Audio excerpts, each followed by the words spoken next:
Para periodizar debemos comprender cómo y por qué se producen los cambios.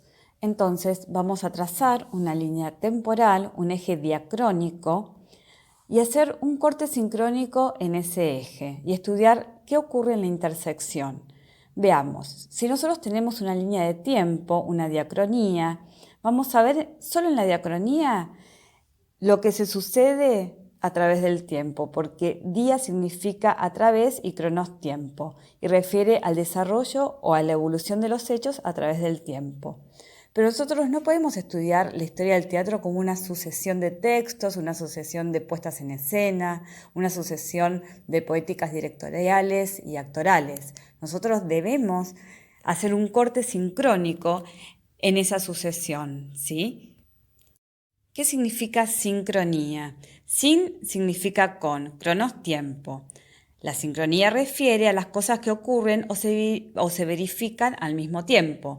Entonces, si nosotros tenemos un eje diacrónico que va desde el 1700, en la época colonial, hasta la actualidad, debemos detenernos en un punto de esa diacronía, de esa sucesión temporal. Por ejemplo, en 1901 hacemos un corte sincrónico en esa línea temporal y vamos a estudiar qué ocurre en esa intersección.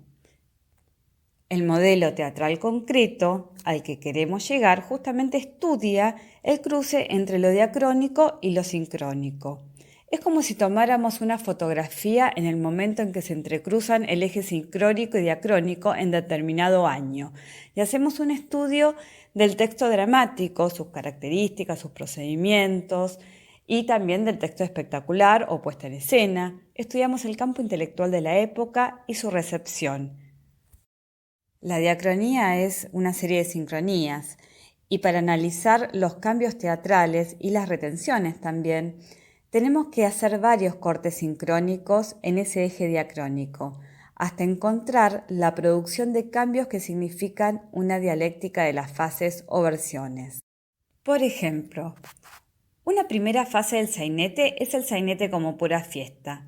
Si yo hago un corte en 1901, así aleatorio en 1901, encuentro el sainete como pura fiesta, Fumadas de Enrique Butaro.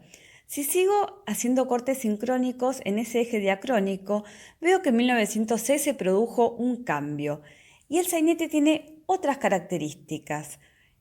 Ya no estamos frente a un sainete como pura fiesta, sino que en Los Disfrazados, en 1906, de Carlos Mauricio Pacheco, nos encontramos con un sainete tragicómico.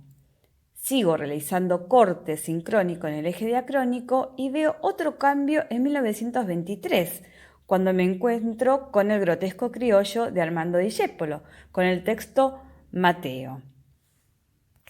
Analizando las tres fases del sainete, veo que hay una primera fase que responde a las características del sainete como pura fiesta, una segunda fase que es el sainete tragicómico y una tercera fase que es el grotesco criollo. Cada una tiene sus características particulares y esas tres fases conforman el microsistema del sainete.